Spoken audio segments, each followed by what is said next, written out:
Hi, welcome to another Jen Stampin' for Fun Watch It Wednesday video. And I don't think it's too early to start crafting for Christmas. In fact, it's the perfect time. So I wanted to share this card that I made for a recent workshop that I did. And I especially just want to also teach how to do this knot, because quite often people ask me how I do it. So I thought I would show it in this video. Okay, so let's get started. I'm going to use the Dove of Peace stamp set from Stampin' Up. And it's actually a single stamp, and it only comes in wood mount. So this is actually all one piece of rubber when you get it in the box. Now what I chose to do is I took that rubber stamp and I cut it right here. So what I did is I cut the rubber and mounted the bird part onto one side of the block, and then I chose to mount the words, the sentiment, on the other side of the block. Now that does give the limitation that I'm not sticking the sticker. Here's the sticker that's supposed to go on the block. I didn't stick that on, so you're a little bit blind when you're stamping, but for myself, I just preferred the flexibility of being able to use the bird and the word separately. So that's what I did. Okay, so what we'll do is I will take a piece of very vanilla cardstock. Okay, it is 4 inches by 5 1/4 inches, and I'm going to use our new archival basic black ink pad. It is so rich and black, so I will ink it up. I find sometimes with the larger stamps it works a bit better if I kind of ink it up like that. Okay, so I'll just tap the ink pad onto the bird. Nice black ink there.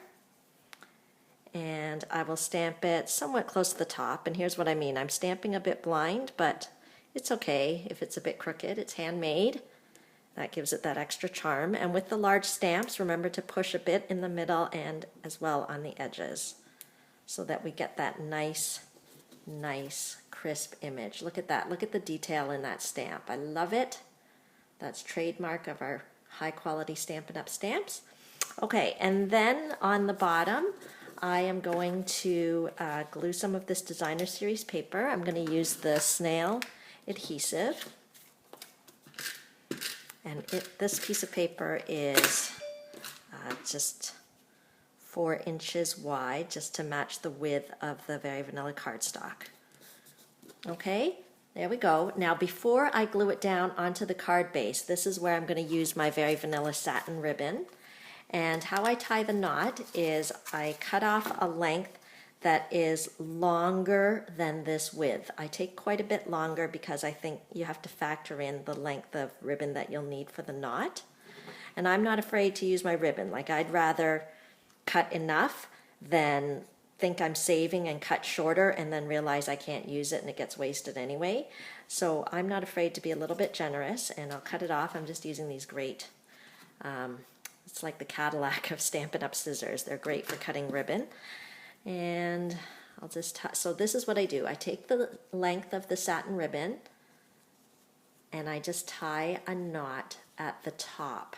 So if you can see, I am leaving a loop right here. Okay, and I'm just tying the knot kind of at the top. I don't know if you can see what I've done there.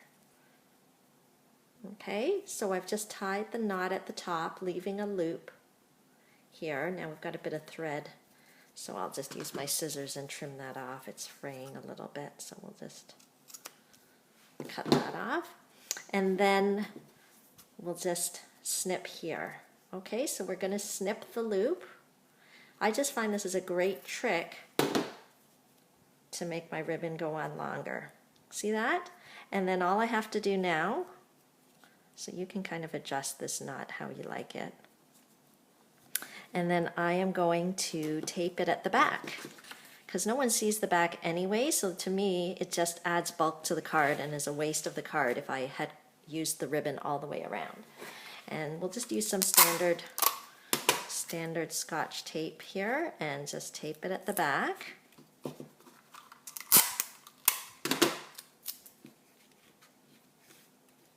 There we go. I love how the very vanilla satin ribbon matches with the cardstock. There we go. And then we can mount it onto our card base. So our card base is just one sheet of 8.5 by 11 basic black cardstock that is cut in half at the 5.5 mark. And we'll just mount that on top using the snail adhesive. Okay. So that's super easy, and because it's a black cardstock base, it doesn't hurt if you want to put a very vanilla inside. And if you do want to stamp the sentiment, now's a good time, because if you stamp before you glue it down, if you don't like how you stamped it, you can always flip it over. But if you've glued it down before you stamped, there's really nothing you can do. This way it just kind of gives me an extra try. Perfect. So there we've got the sentiment. And put some snail adhesive, stick it on the inside of the card, and ta-da, we've got a great Christmas card for anybody. And sometimes I like to add a little bling just to give a little more interest. Already the ribbon adds some texture and nice interest, but why not add some rhinestones? So I've used up a lot of these rhinestones, but I'll put one of the large ones here, and then maybe one of the medium-sized ones here too, just to add a little bling and interest. There we go. That's it for the card. And if you're interested in learning more or ordering supplies, make sure to go to my website, www.genevieve.stampinup.net. You can also click on the clickable link in the YouTube video description, and you can contact me anytime. Thanks. Have a great day. Bye.